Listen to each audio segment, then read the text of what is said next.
On se le refait. Tristan Nitto, pour ceux qui ne me connaissent pas, je suis entrepreneur dans le domaine du numérique, activiste et membre du Conseil national du numérique, même si ce n'est pas à ce titre que je m'exprime ce soir, du moins pas complètement. Je soutiens la Quadrature du Net et je vous encourage à faire de même. Je dois dire que la Quadrature du Net, si j'avais été un VC, j'aurais investi beaucoup d'argent dedans et je serais devenu extrêmement riche. Et je vais vous expliquer pourquoi. Par mon activité, j'ai été amené à consulter la Quadrature à plusieurs reprises.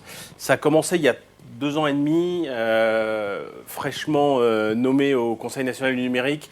On a eu une première saisine sur la neutralité du net.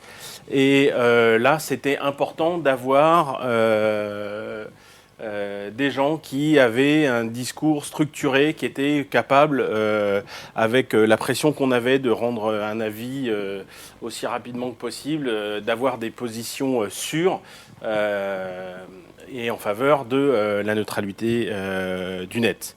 Évidemment, très récemment, la loi renseignement, l'horrible loi renseignement, ils ont fait un travail fabuleux de fédération d'organisations, d'analyse juridique. Ça a permis à des députés qui ont eu le courage de s'opposer aux consignes d'appareil, d'être plus solides dans leur position, et ça, c'était vraiment précieux. Et à ce moment-là,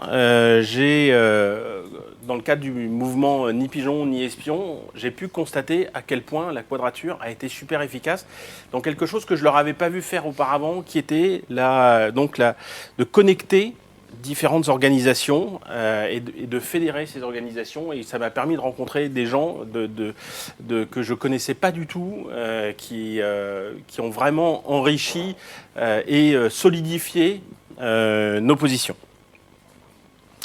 Un autre point, c'est la montée en compétences juridiques. Évidemment, on s'est fait troller en s'entendant dire les mots d'exégète amateur, mais on se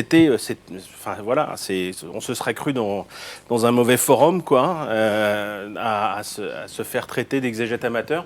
Pour moi, c'était tout sauf du travail d'amateur.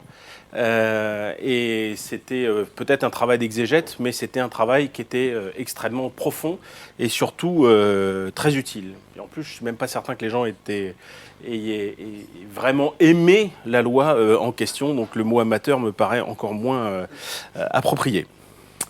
Donc c'était une analyse indispensable qu'ils ont fait avec une pression qui était liée à cette procédure accélérée, qui était évidemment pas justifiée du tout, et un travail vraiment d'une excellente qualité.